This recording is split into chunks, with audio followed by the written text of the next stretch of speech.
Nunca te consideré como madre. Estas 5 palabras salieron de la boca de mi hijo Ezequiel con una frialdad que me congeló la sangre, mientras yo permanecía de pie en el centro de mi propia sala, rodeada de familiares que acababan de presenciar la humillación más brutal de mi vida. 71 años de existencia, y mi propio hijo me acababa de borrar de su historia delante de todos.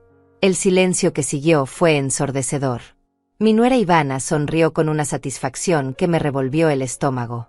Los demás familiares desviaron la mirada, avergonzados por la crueldad que acababan de presenciar. Pero Ezequiel me sostuvo la mirada, desafiante, como si me estuviera retando a contradecirlo. Todo había comenzado cuando pedí, con la humildad que me caracteriza, ser incluida en la decisión sobre las próximas vacaciones familiares. No era una exigencia, era un ruego silencioso de una madre que solo quería sentirse parte de la familia que había construido con sus propias manos.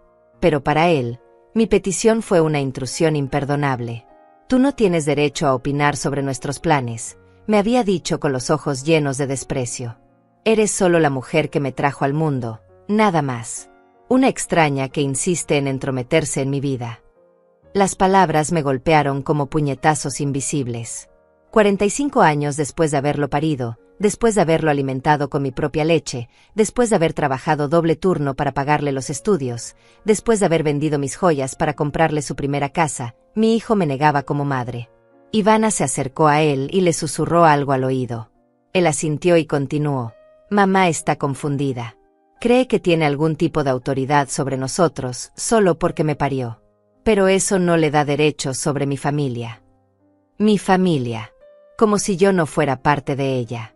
Como si 45 años de sacrificio, de amor incondicional, de noches sin dormir cuando tenía fiebre, de días sin comer para que él tuviera comida en la mesa, no significaran absolutamente nada. Los invitados comenzaron a recoger sus cosas, incómodos. Nadie sabía qué decir. Nadie sabía cómo reaccionar ante semejante display de crueldad filial. Mi hermana menor, Miriam, intentó acercarse a mí, pero Ezequiel la detuvo con una mirada helada. Creo que es mejor que mamá se retire. Está arruinando mi celebración con sus berrinches. Berrinches. Así llamaba mi hijo a la humillación más profunda que había experimentado en toda mi vida. Me quedé allí, de pie, sintiendo como cada par de ojos me observaba con lástima.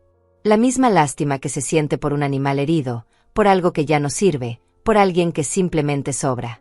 Caminé hacia mi habitación con la dignidad que me quedaba, pero antes de salir de la sala, me volví para mirarlo una última vez. En sus ojos no había dolor, no había culpa, no había ni siquiera enojo. Había indiferencia. La misma indiferencia que se tiene hacia un mueble viejo que ya no sirve, hacia una planta que se marchita, hacia algo que simplemente estorba. Esa noche, acostada en mi cama, entendí algo que cambiaría todo. Mi hijo no había hablado desde la ira. Había hablado desde la verdad. Para él, yo realmente nunca había sido su madre. Y lo peor de todo es que yo había sido tan ciega, tan desesperada por mantener unida a mi familia, que no me había dado cuenta de que para él yo era invisible. Pero algo dentro de mí, algo que había estado dormido durante décadas, comenzó a despertar. Una voz que me decía que esto no podía quedar así. Que una madre no se borra de la historia de un hijo sin consecuencias.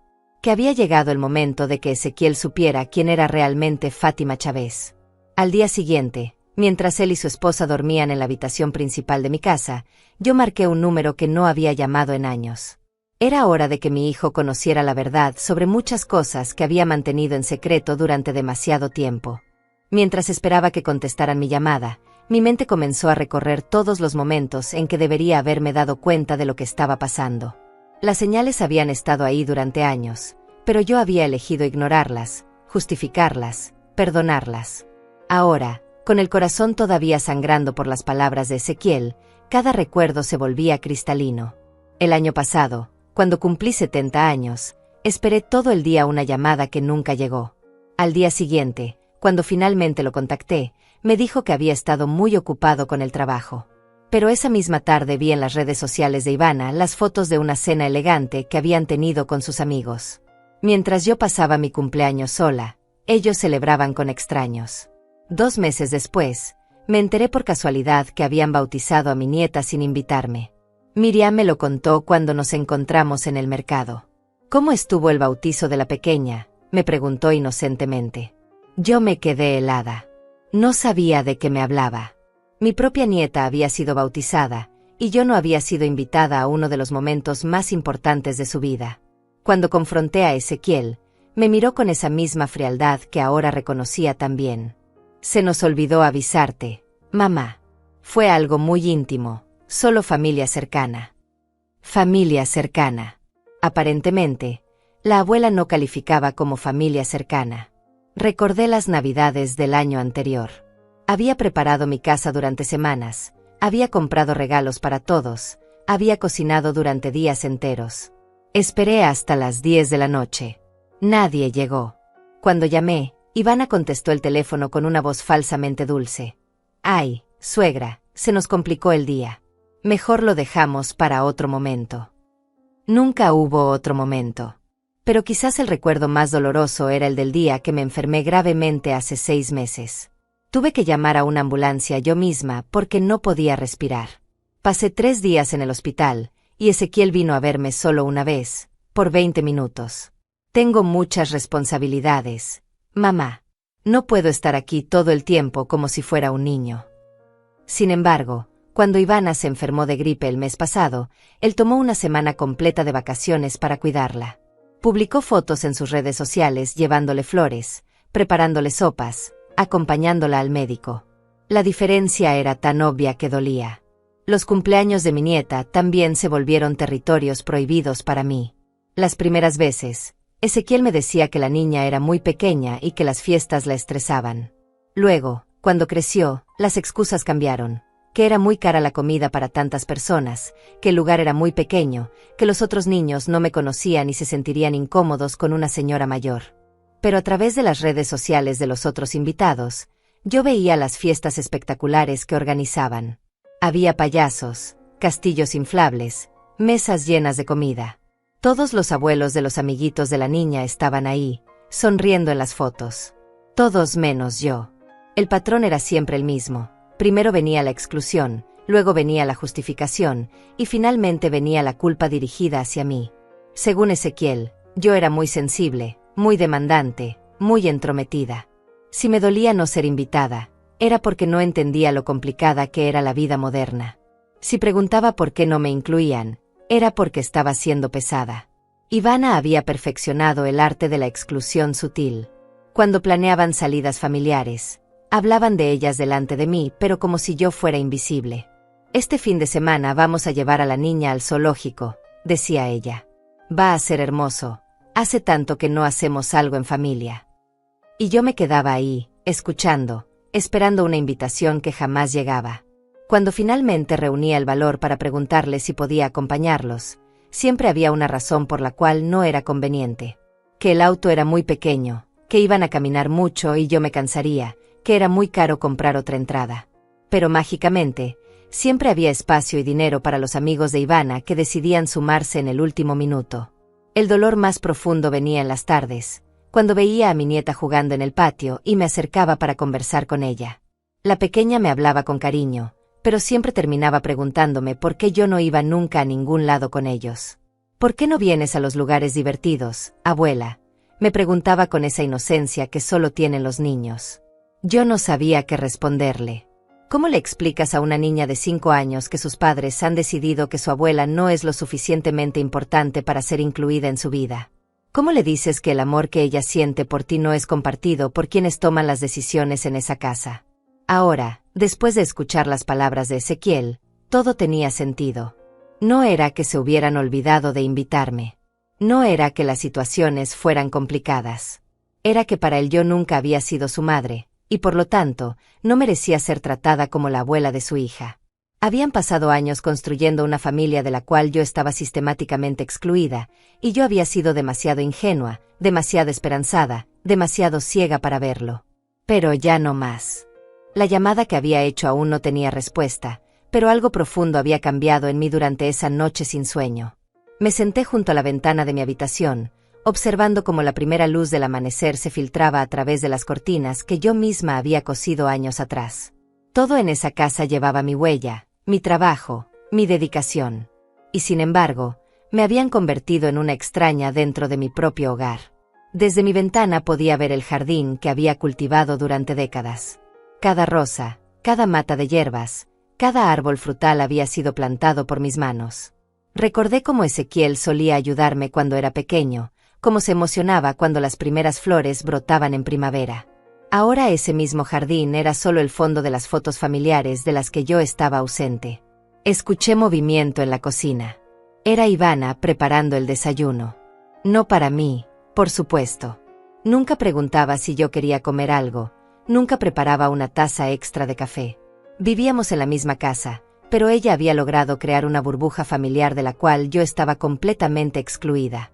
Era como si fuera un fantasma que habitaba las habitaciones traseras de una vida que ya no me pertenecía. Me vestí lentamente, cada movimiento pesado por la realización de lo que había estado negando durante años. No era solo que me excluyeran de los eventos importantes. Era que habían reconstruido completamente la estructura familiar sin incluirme. Yo era la abuela invisible, la suegra incómoda, la madre que había sido degradada a inquilina en su propia casa. Bajé las escaleras y encontré a Ezequiel desayunando mientras revisaba su teléfono. Ni siquiera levantó la vista cuando entré a la cocina. Ivana estaba preparando el almuerzo de la niña para el colegio, tarareando una canción como si nada hubiera pasado la noche anterior. Como si no hubiera presenciado la humillación más brutal que una madre puede experimentar. «Buenos días», dije con una voz que sorprendentemente sonaba firme. Ezequiel murmuró algo ininteligible. Ivana me sonrió con esa sonrisa falsa que había perfeccionado durante años. «Buenos días, suegra. ¿Durmió bien?». La pregunta era pura formalidad. No le importaba la respuesta. Me serví una taza de café y me senté en la mesa de mi propia cocina, sintiendo como una invitada no deseada. Observé a mi hijo mientras comía, estudiando sus gestos, su indiferencia, la facilidad con la que había destruido a su madre la noche anterior. No había rastros de culpa en su rostro, no había incomodidad por lo que había dicho. Para él, había sido simplemente una declaración de hechos. «Ezequiel», dije finalmente. Él levantó la vista con expresión irritada, como si mi voz fuera un ruido molesto que interrumpía su paz matutina. «¿Realmente piensas lo que dijiste anoche?». Ivana dejó de moverse. El silencio se volvió denso, expectante. Mi hijo me miró con esa frialdad que ya conocía tan bien y asintió lentamente. «Cada palabra», respondió sin dudar. Ya era hora de que las cosas quedaran claras en esta casa. En esta casa. Mi casa. La casa que yo había comprado con el dinero del seguro de vida de mi esposo. La casa donde había criado a ese hombre que ahora me negaba como madre. La casa en la que había trabajado durante décadas para crear un hogar, solo para convertirme en una intrusa dentro de él. «Entiendo», dije simplemente. Y por primera vez en años, realmente entendía. No iba a haber reconciliación porque nunca había habido una relación real que reconciliar. No iba a haber disculpas porque él no sentía que hubiera hecho algo malo. No iba a haber cambios porque para él, la situación era perfecta tal como estaba. Me levanté de la mesa y caminé hacia la sala. Allí estaban todas las fotos familiares que había coleccionado durante años. Fotos de Ezequiel de bebé, de niño, de adolescente. Fotos de su graduación, de su boda, del nacimiento de su hija. En todas esas fotos yo estaba presente, sonriendo, orgullosa, creyendo que estaba documentando los momentos importantes de nuestra familia. Pero había algo que no había notado antes. En las fotos más recientes, las que Ivana había comenzado a colocar, yo aparecía cada vez menos. Y en las últimas, directamente no aparecía. Habían comenzado a escribir una nueva historia familiar, una en la que yo no existía. Tomé una de las fotos más viejas, donde Ezequiel tenía unos 3 años y me abrazaba con esa sonrisa inocente que solo tienen los niños. En esa época, yo era su mundo entero.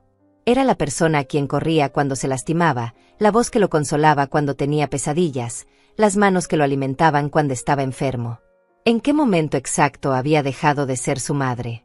¿Cuándo había tomado la decisión de borrarme de su corazón? Tal vez había sido cuando conoció a Ivana. Ella venía de una familia adinerada, con padres que tenían títulos universitarios y hablaban de temas que yo no entendía. Tal vez mi hijo se había avergonzado de su madre trabajadora, de mis manos callosas, de mi forma sencilla de hablar, de mi falta de educación formal. Tal vez había decidido que yo no encajaba en la vida que quería construir. O tal vez había sido un proceso más gradual. Quizás cada vez que yo intentaba participar en conversaciones sobre política o economía, y él me hacía sentir ignorante. Cada vez que yo expresaba mis opiniones, y él las descartaba como cosas de gente mayor. Cada vez que yo trataba de aconsejarle, y él me decía que los tiempos habían cambiado y que yo no entendía el mundo moderno. Poco a poco, me había convertido en una reliquia del pasado. Útil para cuidar a la niña cuando necesitaban una niñera gratuita, útil para cocinar cuando tenían invitados y querían impresionar con comida casera auténtica, útil para limpiar la casa cuando Ivana estaba demasiado ocupada con sus actividades sociales. Pero invisible para todo lo que realmente importaba. Me senté en mi sillón favorito, el mismo donde había arrullado a Ezequiel cuando era bebé, donde había pasado noches enteras velando su sueño cuando tenía fiebre. Desde allí podía ver toda la sala, toda mi casa, todos los recuerdos que había construido con tanto amor y cuidado. Pero por primera vez en años, no sentí nostalgia. No sentí la melancolía que usualmente me invadía cuando recordaba los buenos tiempos. En cambio, sentí algo que no había experimentado en décadas. Claridad. Una claridad fría, cristalina, que me mostraba la situación exactamente como era.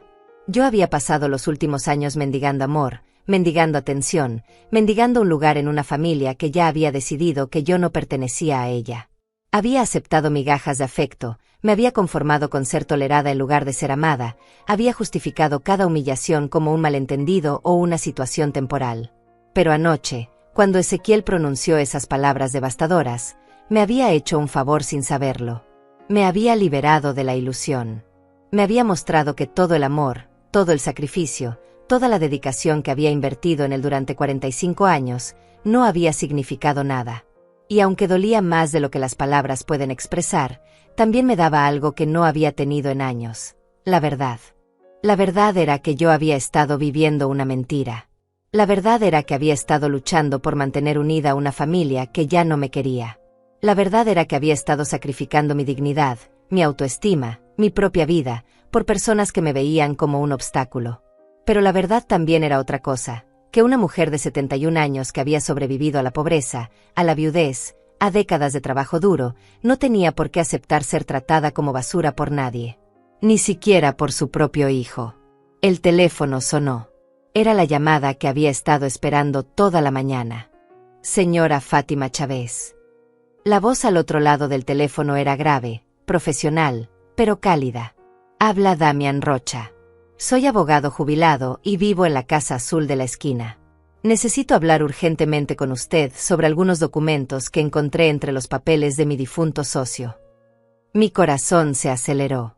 Damián Rocha era el hombre mayor que siempre me saludaba cortésmente cuando pasaba frente a su casa durante mis caminatas matutinas. Un señor distinguido, de pelo canoso y modales elegantes, que vivía solo desde que enviudó hace unos años. Jamás habíamos tenido una conversación más allá de los saludos de cortesía. ¿Documentos? No entiendo, señor Rocha.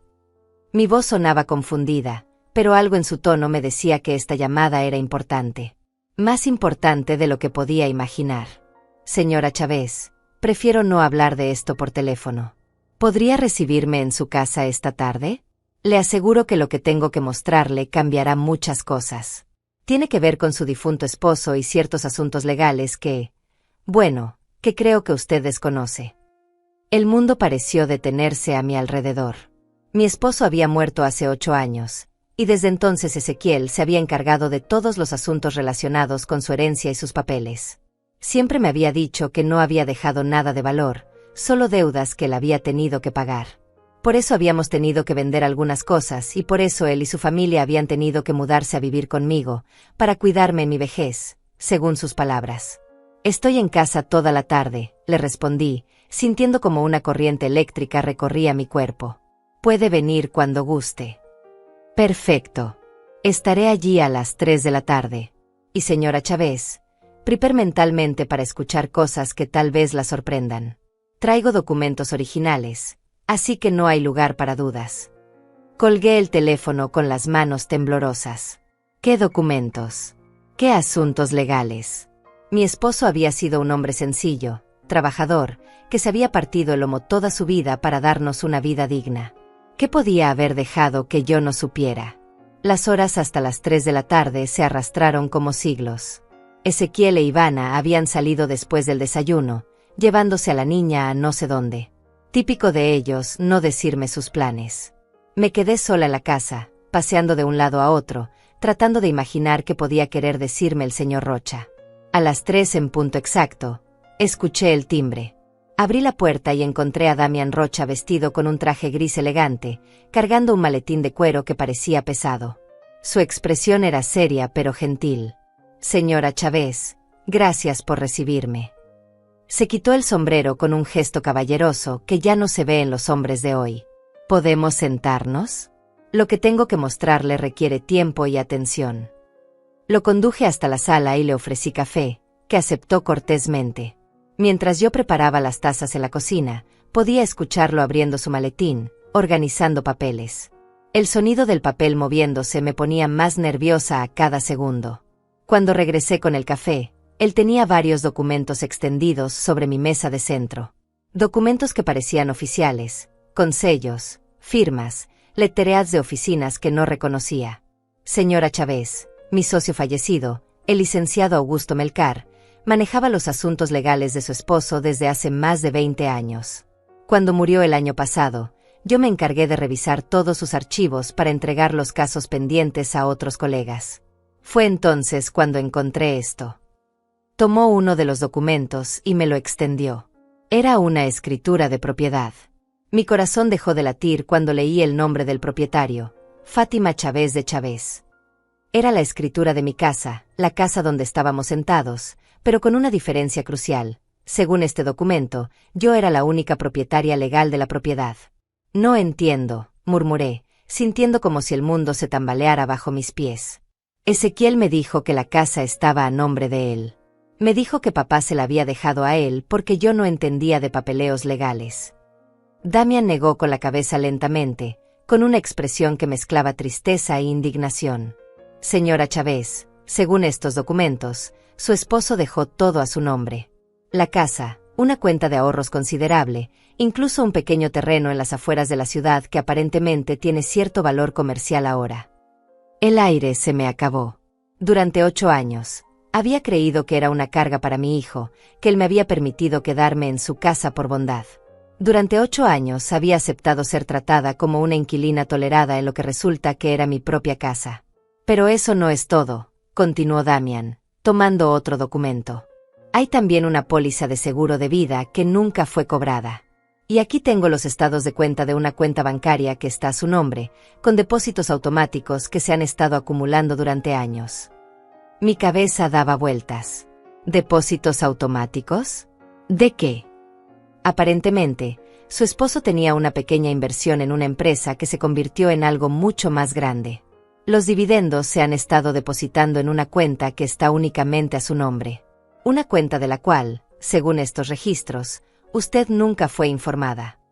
Con manos temblorosas, tomé el estado de cuenta que me ofrecía. La cifra que aparecía al final me quitó el aliento. Era más dinero del que había visto en toda mi vida. Dinero que había estado acumulándose durante años mientras yo vivía prácticamente como una limosnera en mi propia casa. ¿Cómo es posible que Ezequiel no supiera de esto?, pregunté, aunque ya comenzaba a sospechar la respuesta. Damián me miró con una expresión que mezclaba compasión y algo que parecía enojo contenido. Señora Chávez, su hijo estuvo presente en la lectura del testamento. Él sabía perfectamente todo esto. Más aún, según estos documentos, él ha estado fungiendo como su representante legal durante todos estos años, cobrando los dividendos y manejando las propiedades en su nombre. El mundo se desplomó a mi alrededor. No solo me habían mentido durante 8 años. No solo me habían hecho creer que era una carga financiera. Mi propio hijo había estado robándome. Había estado viviendo de mi dinero, en mi casa, mientras me hacía sentir como una intrusa que dependía de su caridad. ¿Por qué me está diciendo esto ahora?, logré preguntar, con la voz quebrada por la conmoción. Porque mi socio dejó instrucciones muy claras antes de morir.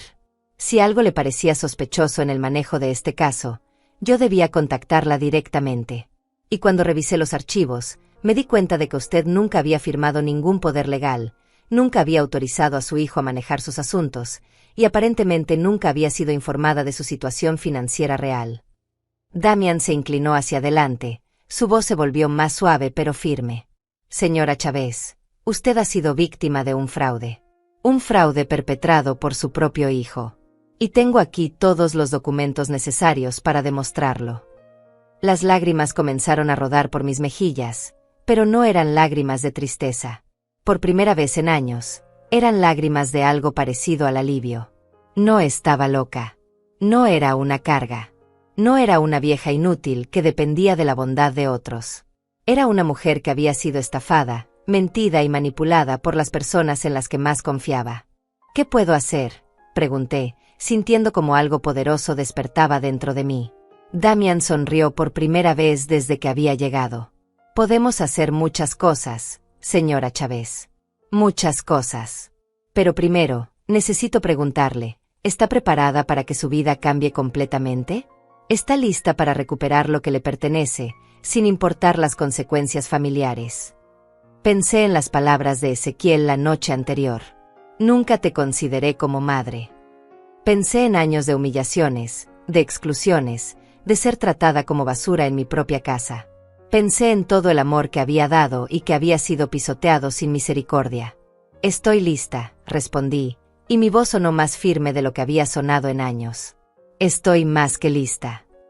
Damian abrió completamente su maletín y comenzó a sacar documento tras documento, organizándolo sobre mi mesa de centro como si fuera un rompecabezas que finalmente iba a ser resuelto.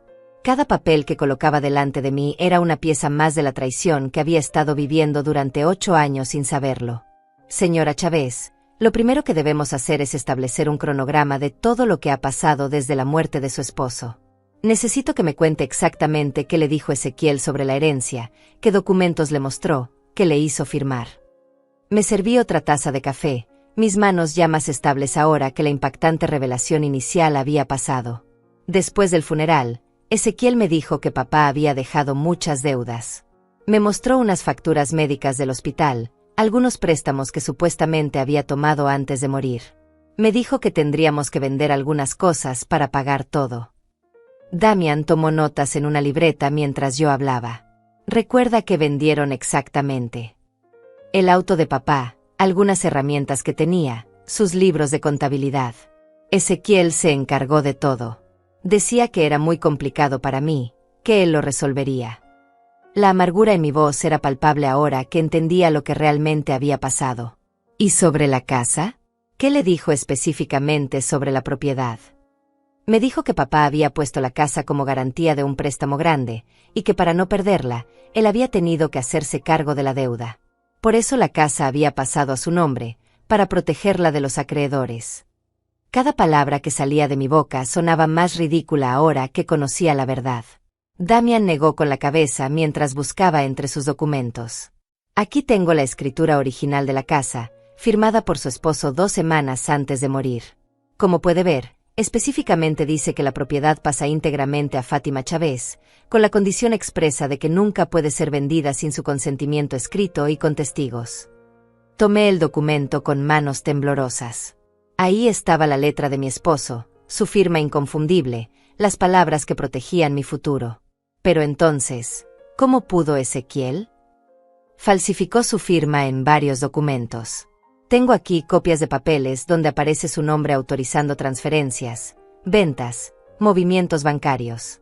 Pero mire esto. Damian puso 2 firmas lado a lado, una era claramente mía, la otra era una imitación burda. Un perito caligráfico confirmaría inmediatamente que estas firmas son falsas. El horror de lo que estaba descubriendo me quitaba el aliento. No solo me habían mentido, me habían estafado de manera sistemática y criminal. ¿Por cuánto tiempo ha estado haciendo esto?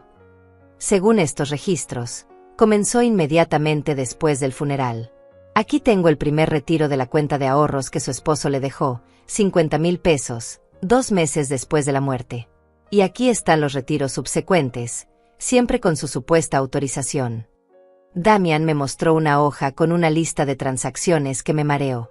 Miles y miles de pesos retirados a lo largo de 8 años, siempre con justificaciones que ahora recordaba, reparaciones de la casa, gastos médicos de mamá, mantenimiento de la propiedad, impuestos atrasados. Pero esto es lo más grave, continuó, sacando una carpeta nueva.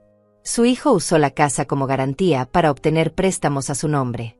Préstamos que él tomó, pero que están respaldados por su propiedad. Mire estos documentos. 3 préstamos diferentes, por un total de 200,000 pesos. Me quedé sin habla. ¿Eso significa qué?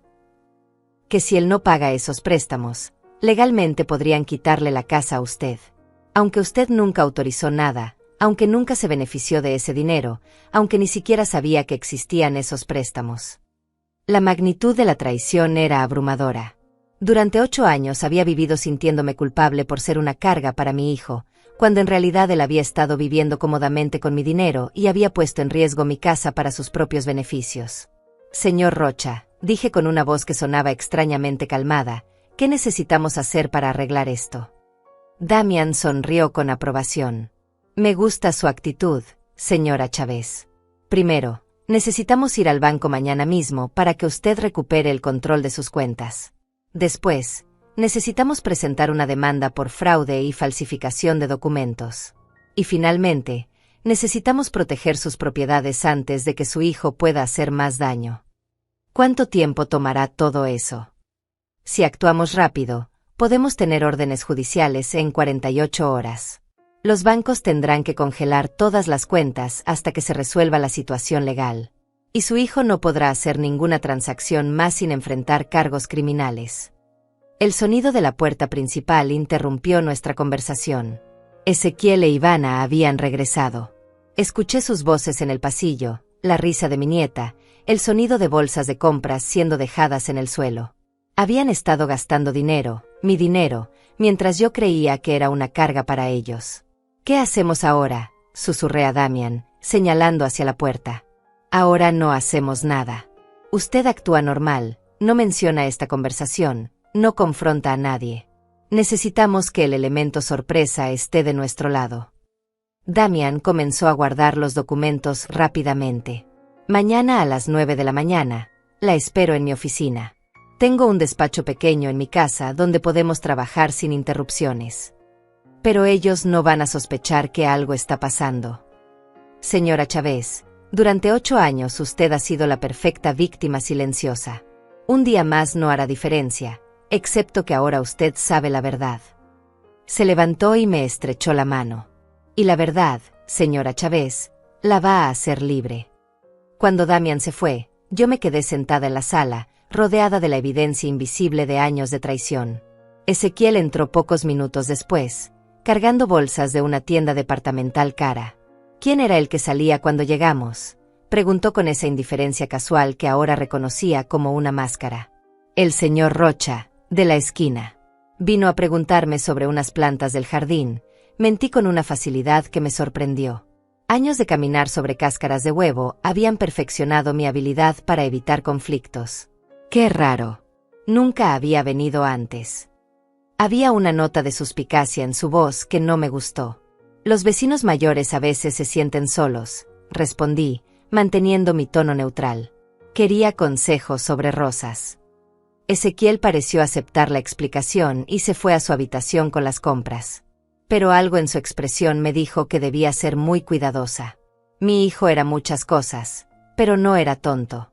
Si comenzaba a sospechar que algo estaba cambiando, podría tomar medidas para protegerse. Esa noche, durante la cena, los observé con nuevos ojos. Cada bocado que comían había sido pagado con mi dinero. Cada ropa que llevaban puesta había sido comprada con mis recursos. La escuela privada de mi nieta, el auto en que se transportaban, las vacaciones de las que me excluían, todo había sido financiado con el dinero que mi esposo me había dejado para mi seguridad. Mañana voy a salir temprano, anuncié casualmente. Tengo cita médica. ¿Médica?, preguntó Ivana con falsa preocupación. Algo grave. Solo un chequeo de rutina. A mi edad, ya saben, hay que estar vigilando la salud. Ezequiel ni siquiera levantó la vista de su plato. Mi salud nunca había sido una prioridad para él, a menos que representara gastos que él tendría que cubrir con mi propio dinero. Después de la cena, me fui a mi habitación temprano. Necesitaba procesar todo lo que había descubierto, planear lo que venía después. Por primera vez en 8 años, me acosté sabiendo que tenía poder, que tenía opciones, que tenía la verdad de mi lado. Pero también sabía que las próximas 48 horas iban a cambiar todo para siempre. Y aunque tenía miedo de la confrontación que vendría, también sentía algo que no había experimentado en años: esperanza. La esperanza de recuperar mi dignidad, mi autonomía, mi vida. Ezequiel había creído que podía borrarme de la historia, convertirme en un fantasma en mi propia casa. Pero estaba a punto de descubrir que Fátima Chávez estaba muy lejos de ser invisible. A las 8 de la mañana siguiente, salí de casa con la excusa de mi cita médica. Ezequiel e Ivana estaban desayunando, completamente ajenos al huracán que estaba a punto de desatarse sobre sus vidas perfectamente construidas con mentiras y dinero robado. Por primera vez en años, pude mirarlos sin sentir culpa, sin sentir que les debía algo. Ahora sabía que eran ellos quienes me debían todo. La oficina de Damian estaba en una habitación convertida de su casa, llena de libros legales y archivos meticulosamente organizados. Me recibió con café recién hecho y una sonrisa que irradiaba confianza. En su escritorio ya tenía preparados todos los documentos que necesitaríamos para destruir las mentiras de mi hijo. ¿Está lista para comenzar?, me preguntó, señalando una silla frente a su escritorio. Más que lista, respondí, sorprendiéndome a mí misma con la firmeza de mi voz. Las siguientes 4 horas fueron las más productivas de mi vida en años. Fuimos al banco, donde me identificaron como la verdadera propietaria de las cuentas que Ezequiel había estado manejando. El gerente, un hombre joven y eficiente, se puso pálido cuando Damian le explicó la situación y le mostró los documentos falsificados. «Esto es muy grave», murmuró el gerente, revisando las firmas falsas. «Necesitamos reportar esto inmediatamente a las autoridades. Y obviamente, congelar todas las cuentas hasta que se resuelva la situación legal». «Eso es exactamente lo que queremos», respondió Damian. «Pero necesitamos que la señora Chávez tenga acceso a una cantidad razonable para sus gastos personales mientras se resuelve todo». El banco me otorgó acceso a 10,000 pesos inmediatamente y bloqueó todo lo demás. Era la primera vez en 8 años que tenía dinero propio en mis manos, dinero que podía gastar sin tener que pedirle permiso a nadie, sin tener que justificar cada peso como si fuera una limosna. Después fuimos a la oficina del Ministerio Público, donde presentamos la denuncia formal por fraude y falsificación de documentos. La funcionaria que nos atendió, una mujer de mediana edad con expresión severa, revisó todos los papeles con atención profesional. «¿Está segura de que quiere proceder con esto?», me preguntó. «Es su hijo. Una vez que presentemos estos cargos, no hay vuelta atrás. Él podría enfrentar tiempo en prisión». La pregunta me detuvo por un momento. A pesar de todo lo que había descubierto, a pesar de la traición y las mentiras, seguía siendo mi hijo. El niño que había criado, al que había dado todo mi amor, toda mi vida. Pero entonces recordé sus palabras: «Nunca te consideré como madre». Recordé años de humillaciones, de exclusiones, de ser tratada como basura en mi propia casa. Recordé que él había tenido múltiples oportunidades de decirme la verdad, de tratarme con dignidad, de reconocer que yo era la verdadera dueña de todo lo que él había estado disfrutando. «Estoy segura», respondí. «Mi hijo decidió que yo no era su madre. Ahora yo decido que él no puede seguir robándome sin consecuencias». La funcionaria asintió y selló los documentos. «Tendremos las órdenes judiciales listas para mañana por la mañana. Le recomiendo que no esté sola cuando se ejecuten. Estas situaciones pueden volverse muy tensas». Cuando regresé a casa, eran casi las 3 de la tarde. Ezequiel estaba en su laptop en la sala, trabajando desde casa como acostumbraba 2 veces por semana. Ivana había salido con la niña a sus clases de natación. Era el momento perfecto para comenzar la siguiente fase de mi plan. «Ezequiel», dije con una voz calmada, «necesito hablar contigo sobre algo importante». Él levantó la vista con expresión irritada. «¿Ahora? Estoy en una videollamada importante». «Termínala», dije simplemente. «Esto no puede esperar». Algo en mi tono debió alertarlo, porque cerró la laptop sin protestar. Me senté frente a él en el sofá, estudiando su rostro, buscando algún rastro del niño que había sido, alguna señal de humanidad, de remordimiento, de amor. «¿Cómo estuvo tu cita médica?», preguntó, cumpliendo con la formalidad mínima. «No fue una cita médica», respondí tranquilamente. Fui a ver a un abogado. Y después fui al banco. Y después fui a presentar una denuncia. El color se desvaneció de su rostro. Sus ojos se endurecieron, pero también pude ver un destello de miedo. ¿De qué estás hablando? Estoy hablando de que sé todo, Ezequiel. Sé que esta casa es mía. Sé que el dinero que has estado gastando durante 8 años es mío. Sé que falsificaste mi firma para robarme. Sé que me mentiste sobre todo desde el día que murió tu padre. Se quedó en silencio durante largos segundos, procesando mis palabras, calculando sus opciones. Finalmente, su expresión cambió a esa frialdad que ya conocía tan bien. ¿Y qué piensas hacer con esa información?, preguntó, su voz tan helada como sus ojos. Ya lo hice. Mañana vienen las autoridades con órdenes judiciales. Todas las cuentas están congeladas. Y tú vas a tener que enfrentar cargos criminales. Ezequiel se levantó bruscamente, comenzando a caminar de un lado a otro como un animal enjaulado. Estás loca si piensas que voy a permitir que una vieja ignorante destruya todo lo que he construido. Lo que has construido con mi dinero, lo corregí, manteniendo mi voz firme. Y no soy una vieja ignorante, Ezequiel. Soy tu madre, aunque tú hayas decidido que no me consideras como tal. Exacto. No eres mi madre. Eres solo la mujer que me parió. Y ahora vas a comportarte como la egoísta que siempre fuiste, destruyendo a tu propia familia por dinero. La ironía de sus palabras era tan absurda que casi me hizo reír. Él, que había estado robándome durante 8 años, me acusaba de ser egoísta por querer recuperar lo que era mío.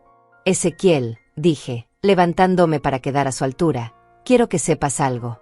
Durante años me hiciste sentir culpable por existir, por ser una carga, por necesitar cosas básicas como respeto y dignidad. Pero ahora entiendo que tú eres el parásito en esta relación. Tú eres quien ha estado viviendo de mí sin dar nada a cambio.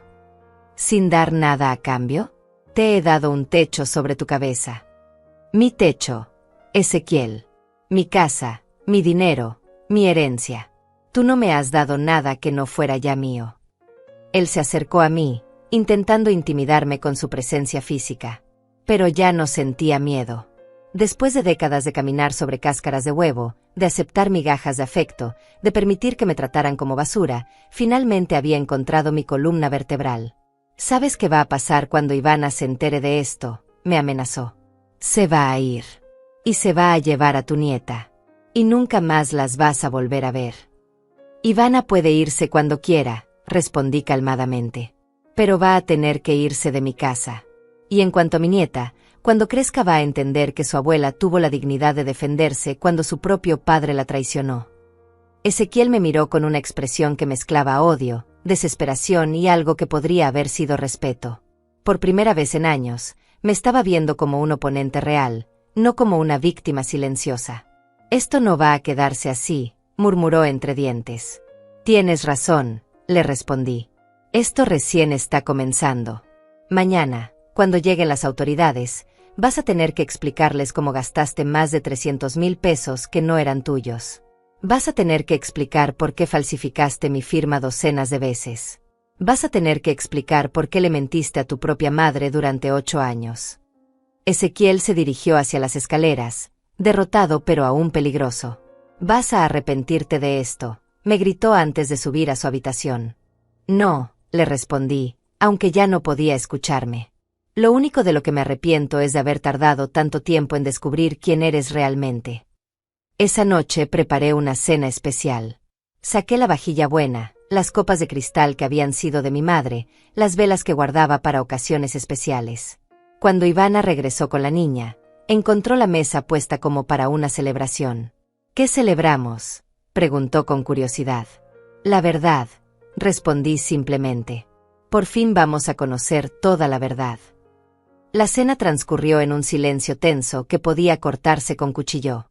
Ezequiel había bajado con una expresión sombría, evitando mi mirada, moviendo la comida en su plato sin apenas probarla.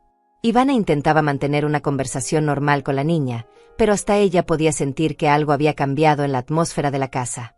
Mi nieta, con esa intuición especial que tienen los niños, comía en silencio, observando los rostros de los adultos con preocupación.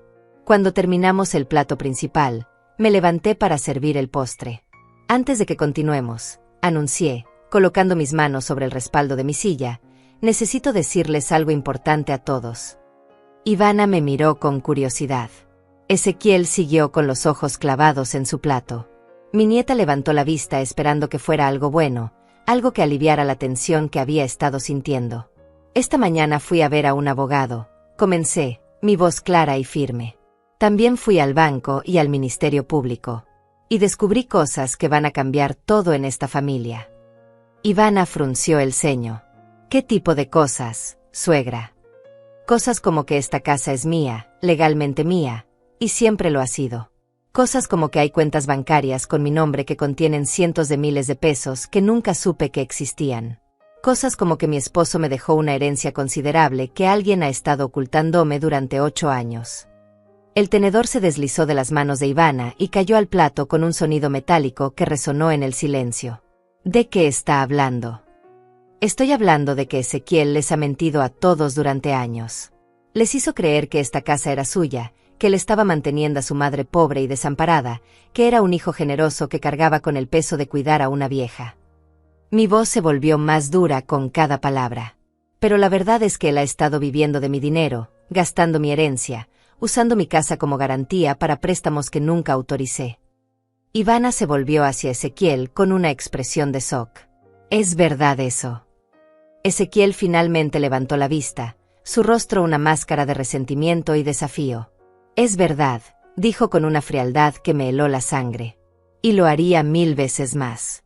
Esta mujer nunca merecía ese dinero. Papá cometió un error al dejárselo todo a alguien que no entiende el valor del dinero, que no sabe cómo manejarlo, que lo habría desperdiciado en tonterías. Tonterías, repetí, sintiendo como la ira comenzaba a hervir en mi pecho. ¿Cómo que tonterías, Ezequiel? Como darle dinero a cada limosnero que toca la puerta. Como comprar regalos caros para niños que ni siquiera son de la familia. Como mantener a medio barrio cuando tienen problemas. Su voz se volvió más venenosa. Papá sabía que eras demasiado sentimental, demasiado ingenua. Por eso me pidió que cuidara las finanzas.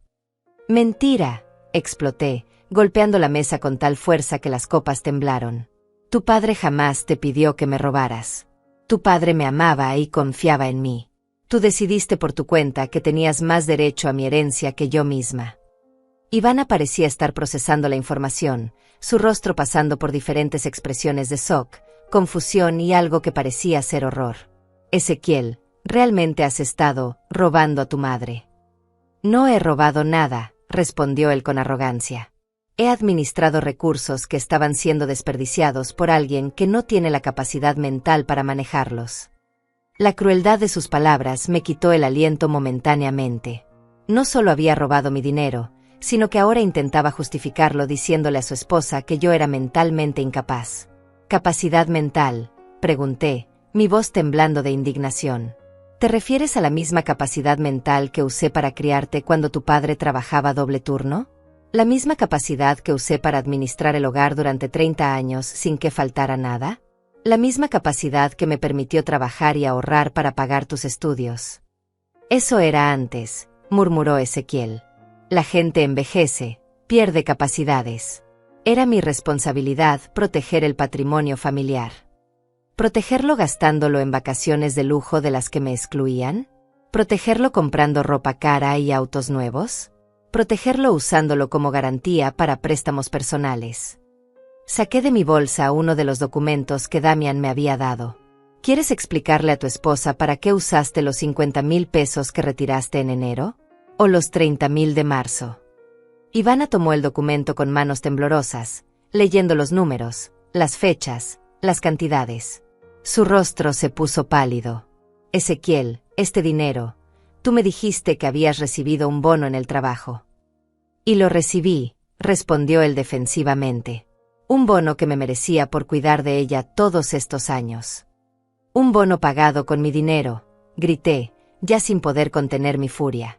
Un bono que te diste a ti mismo robándome lo que tu padre me dejó para mi seguridad. Mi nieta comenzó a llorar, asustada por los gritos. Ivana la cargó instintivamente, pero su mirada seguía fija en su esposo con una expresión de horror creciente. ¿Cuánto? preguntó Ivana con voz quebrada. ¿Cuánto dinero has tomado?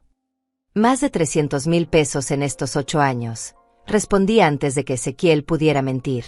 Más la casa, más los terrenos, más las inversiones que siguen generando dinero y que él sigue cobrando en mi nombre. Ivana se levantó bruscamente, aún cargando a la niña. No puedo creer esto. No puedo creer que me hayas mentido durante años. Que le hayas mentido a tu propia madre. Que nos hayas hecho vivir como parásitos. No somos parásitos, rugió Ezequiel, levantándose también. Yo he trabajado toda mi vida. Yo he mantenido esta familia. Yo he tomado las decisiones difíciles que ella nunca podría tomar. Con su dinero, replicó Ivana, su voz subiendo de tono. Todo este tiempo pensé que estábamos construyendo algo juntos, que estábamos progresando por nuestro esfuerzo. Pero resulta que hemos estado viviendo del dinero robado a una anciana. Ella no es una anciana cualquiera, es mi madre, gritó Ezequiel, como si eso justificara todo. Exacto, dije, levantándome lentamente, sintiendo como todo el poder que había perdido durante años regresaba a mí. Soy tu madre. La mujer que te dio la vida, que te crió, que sacrificó todo por ti. Y tú decidiste robarme, mentirme, humillarme y tratarme como basura en mi propia casa. ¿Y qué pensabas hacer con todo ese dinero?, me atacó Ezequiel. ¿Regalarlo? ¿Desperdiciarlo? ¿Dejárselo a alguna iglesia cuando te mueras? Pensaba usarlo para vivir con dignidad, respondí calmadamente. Para no tener que pedir permiso para comprar mis medicinas. Para no tener que sentir culpa por comer la comida de mi propia casa. Para poder darle regalos a mi nieta sin que me hicieran sentir como si fuera una carga. Ivana me miró con lágrimas en los ojos. Suegra, yo no sabía nada de esto.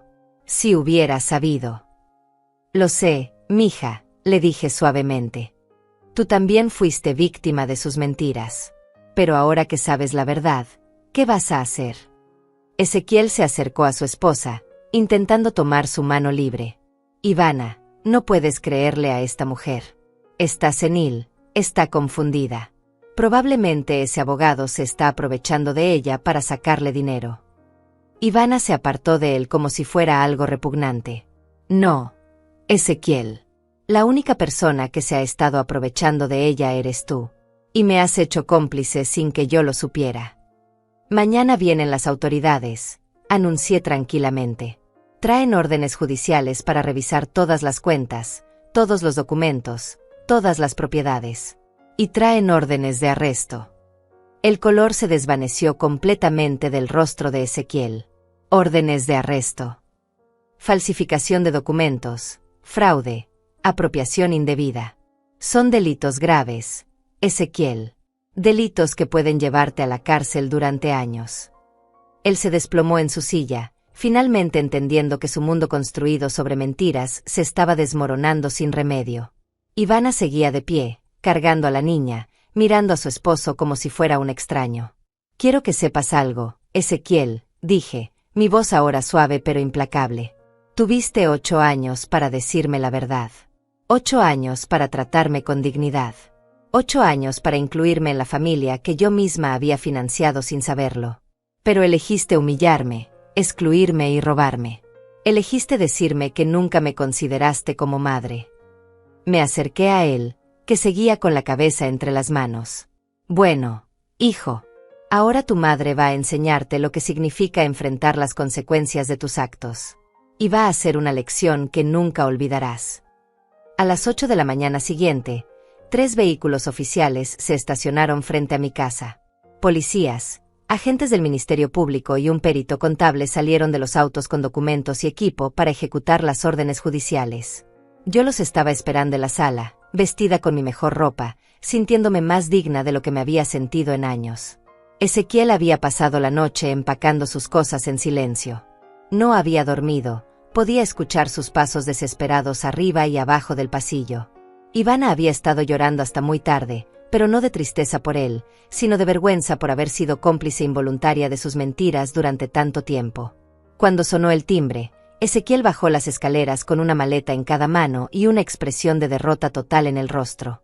Los oficiales entraron con profesionalismo pero firmeza, mostrando las órdenes judiciales y comenzando inmediatamente a revisar documentos y computadoras. Ezequiel Chávez, dijo el oficial principal, queda usted arrestado por los delitos de falsificación de documentos, fraude y apropiación indebida. Tiene derecho a permanecer callado y a solicitar un abogado. Mientras le leían sus derechos, Ezequiel me miró una última vez. En sus ojos ya no había frialdad ni arrogancia. Había algo parecido al arrepentimiento, pero llegaba demasiado tarde. Había tenido 8 años para arrepentirse, 8 años para cambiar su comportamiento, 8 años para tratarme como la madre que había sido para él. Mamá, murmuró mientras le ponían las esposas, esto va a destruir a la familia. No, Ezequiel, le respondí con una calma que me sorprendió. Tú ya destruiste a la familia hace años. Yo solo estoy reconstruyendo lo que queda de ella. Se lo llevaron en silencio. Ivana estaba parada en las escaleras con mi nieta en brazos, viendo cómo su esposo era arrestado por robar a su propia madre. La pequeña no entendía completamente lo que estaba pasando, pero sabía que algo grave ocurría. Después de que se llevaron a Ezequiel, Ivana bajó lentamente, con los ojos rojos de tanto llorar. Suegra, comenzó con voz quebrada, yo necesito pedirle perdón. Sé que yo no sabía la verdad, pero también sé que debería haber visto las señales. Debería haber cuestionado por qué usted era tratada como si no perteneciera a su propia familia. Me acerqué a ella y tomé sus manos entre las mías. Ivana, tú también fuiste víctima de sus mentiras. Él era muy hábil manipulando la verdad, haciéndola creer que yo era una carga, que ustedes me estaban haciendo un favor. Pero yo participé en excluirla, continuó, las lágrimas rodando por sus mejillas. Todas esas veces que organizamos salidas y no la invitamos, todas esas celebraciones donde la hicimos sentir invisible. Yo sabía que estaba mal, pero Ezequiel siempre tenía una explicación que sonaba razonable. Lo importante es que ahora sabes la verdad, le dije gentilmente. La pregunta es, ¿qué vas a hacer con esa verdad? Ivana miró alrededor de la casa, mi casa, donde había estado viviendo durante años creyendo que era la dueña. No sé si tengo derecho a quedarme aquí. Esta es su casa, y yo he sido parte del problema. Esta casa es lo suficientemente grande para todos nosotros, respondí. Pero necesito saber que las cosas van a ser diferentes. Necesito saber que voy a ser tratada con respeto, que voy a ser incluida en las decisiones que afectan a la familia, que mi nieta va a crecer sabiendo quién es realmente su abuela. Ivana asintió vigorosamente. Sí, por supuesto. Más que eso, quiero que mi hija crezca viendo a una mujer fuerte que se defendió cuando fue necesario. Quiero que aprenda de usted lo que significa tener dignidad. Durante los días siguientes, la casa se transformó completamente. Sin la presencia tóxica de Ezequiel, sin sus manipulaciones constantes y su frialdad cruel, el ambiente se volvió más cálido, más honesto, más parecido a un verdadero hogar. Ivana comenzó a incluirme en todo. Me consultaba sobre las comidas, me pedía opinión sobre los planes de la niña, me invitaba a sus conversaciones telefónicas con sus amigas. Por primera vez en años, me sentía como la matriarca de la familia, no como una inquilina tolerada. Mi nieta, liberada de la tensión constante que había caracterizado la casa, comenzó a acercarse más a mí. Ya no había miradas nerviosas hacia su padre cuando me daba un abrazo, ya no había whispers sobre por qué la abuela no podía acompañarlos a ciertos lugares. Ahora podía amarla abiertamente, y ella podía corresponder ese amor sin restricciones. Abuela, me dijo una tarde mientras hacíamos galletas juntas, ¿por qué papá tuvo que irse con los policías? Era una pregunta difícil, pero decidí que merecía una respuesta honesta, adaptada a su edad. Porque papá tomó cosas que no eran suyas, mi amor. Y cuando tomamos cosas que no son nuestras, tenemos que enfrentar las consecuencias. Como cuando yo tomé el dulce de la tienda sin pagarlo, preguntó con esa lógica simple que tienen los niños. Exactamente como eso, le respondí, pero papá tomó cosas mucho más importantes durante mucho tiempo. Y por eso estás triste, continuó, estudiando mi rostro con esos ojos grandes y perceptivos. No estoy triste, pequeña, le dije, dándome cuenta de que era verdad. Estoy aliviada. Finalmente puedo ser yo misma en mi propia casa. Una semana después del arresto, Damián vino a visitarme con más buenas noticias. Hemos recuperado la mayoría del dinero, me informó con una sonrisa satisfecha. Las cuentas han sido restablecidas a su nombre, y las propiedades están completamente bajo su control nuevamente. ¿Y los préstamos que él tomó usando mi casa como garantía?, pregunté. Esos van a ser responsabilidad de él cuando salga de la cárcel. Como fueron obtenidos fraudulentamente, usted no tiene ninguna obligación legal de pagarlos. Por primera vez en 8 años, era completamente libre. Libre económicamente, libre emocionalmente, libre para tomar mis propias decisiones sin tener que pedir permiso a nadie. Esa noche, durante la cena, Ivana me hizo una pregunta que me tomó por sorpresa.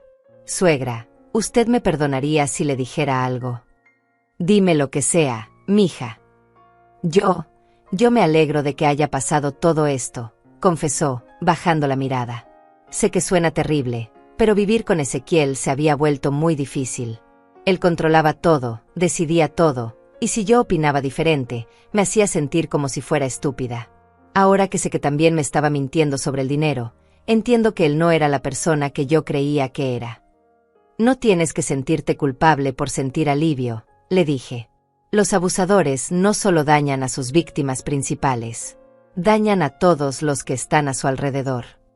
¿Usted cree que él va a cambiar?, preguntó con una mezcla de esperanza y tristeza. No lo sé, respondí honestamente. Pero sí sé que nosotras ya cambiamos. Y eso es lo que importa. Esa noche, por primera vez en años, me fui a dormir sintiéndome verdaderamente en paz. Mi casa era realmente mía, mi dinero estaba bajo mi control, y mi familia finalmente me trataba con el respeto que merecía. Pero más importante que todo eso, había recuperado algo que creía perdido para siempre: mi dignidad. Había demostrado que una mujer de 71 años no tenía que aceptar ser invisible, no tenía que tolerar el abuso, no tenía que vivir mendigando amor de personas que no la valoraban. Fátima Chávez había vuelto a la vida. Y esta vez, nadie podría borrarla de su propia historia. Han pasado 6 meses desde aquella noche que cambió todo para siempre. 6 meses desde que mi hijo me miró a los ojos y declaró que nunca me había considerado como madre. 6 meses desde que descubrí que había estado viviendo una mentira construida sobre el robo sistemático de mi propia herencia. Esta mañana desperté en mi cama, en mi casa, sabiendo que cada centímetro de este lugar me pertenece legalmente y emocionalmente. No hay sensación más liberadora que saber que ya no dependes de la caridad de nadie, que ya no tienes que caminar sobre cáscaras de huevo en tu propio hogar, que ya no tienes que pedir perdón por existir. Ezequiel cumplió 4 meses en prisión la semana pasada. Fue sentenciado a 2 años por fraude y falsificación de documentos, aunque probablemente saldrá antes por buena conducta. No he ido a visitarlo. No porque le guarde rencor, sino porque finalmente entendí que hay relaciones que simplemente no pueden repararse. Hay palabras que no pueden retractarse, acciones que no pueden deshacerse, confianza que no puede reconstruirse. Ivana y mi nieta siguen viviendo conmigo, pero ahora bajo términos completamente diferentes. Ivana paga una renta justa por usar las habitaciones principales, contribuye con los gastos de la casa, y me consulta sobre las decisiones importantes que afectan a nuestra pequeña familia reconstruida. Ya no soy la abuela invisible. Soy la matriarca respetada que siempre debía haber sido. Mi nieta, que ahora tiene 6 años, entiende la situación mejor de lo que muchos adultos podrían. Abuela, me dijo hace unos días mientras plantábamos flores nuevas en el jardín, mi maestra dice que las personas mayores son sabias porque han vivido muchas cosas. Tú eres sabia. Estoy aprendiendo a serlo, le respondí, sintiendo como la tierra húmeda se deslizaba entre mis dedos. A veces la sabiduría llega tarde en la vida, pero nunca es demasiado tarde para aprender a valorarse a uno mismo. Con el dinero que recuperé, he podido hacer cosas que no había hecho en décadas. Remodelé la cocina que llevaba años necesitando reparaciones. Compré ropa nueva, no porque la necesitara, sino porque quería. Me inscribí en un club de lectura para señoras mayores en la biblioteca del barrio. Por primera vez en años, tengo amigas, actividades propias, una vida que va más allá de ser madre o abuela. Pero quizás lo más importante es que finalmente entendí algo fundamental: el amor no puede ser unilateral para siempre. Durante décadas, yo había dado amor incondicional esperando recibir aunque fuera migajas de afecto a cambio. Había confundido el sacrificio con el amor, la tolerancia con la paciencia, el abuso con las dificultades normales de la vida familiar. Ahora sé que amar a alguien no significa permitir que te destruyan. Sé que ser madre no significa aceptar cualquier trato de los hijos. Sé que la edad no convierte a una persona en descartable, y que la familia que te lastima no merece más consideración que la familia que te ama genuinamente. Damian, mi abogado y ahora mi amigo, viene a visitarme cada semana. Tomamos café en el jardín y hablamos de libros, de política, de la vida. Él me ha enseñado que a los 71 años una mujer puede comenzar una nueva etapa, puede reinventarse, puede reclamar el espacio que merece en el mundo. ¿Alguna vez se arrepiente de haber denunciado a su hijo?, me preguntó hace poco, mientras observábamos cómo mi nieta corría entre los rosales. Jamás, le respondí sin dudar.